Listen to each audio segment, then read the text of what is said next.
Yeah, talking about being like dad more and more every day, you know, relating and seeing eye to eye, you know, understanding the man that he was, you know, literally hearing his words coming out of my mouth to seeing his reflection in the mirror, you know what I mean?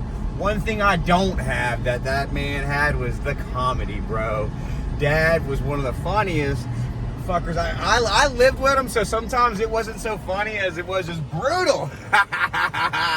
You know, but there's always there's got to be a golden nugget to truth in the center of every really good joke, you know. And Dad was a funny fuck, man. He was very perceptive, and you know, sometimes I catch myself trying to, you know, recapture that lightning in the bottle, that essence that was him, you know. And I always fall short, and I always miss the goal for myself, you know what I mean? In that, you know, I'm not looking to try and be the person that I am, you know.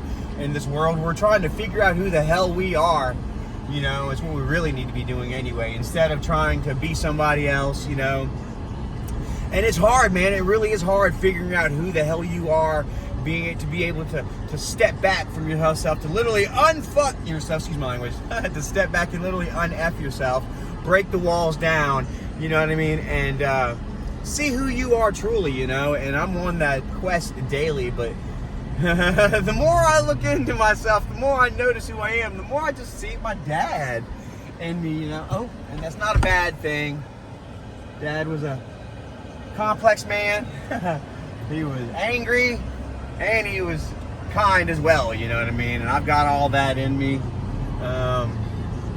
I just wish I had a bit more of the funny bone in him, man, because he could figure out a way to laugh at life, you know, in a way that, I don't know. I cry. Crying and driving. The sentimentalities to life, you know what I mean? Them always chasing the nostalgic, you know, and, you know, finding a certain solace in memories, you know. Tend to lose focus of what's ahead of you.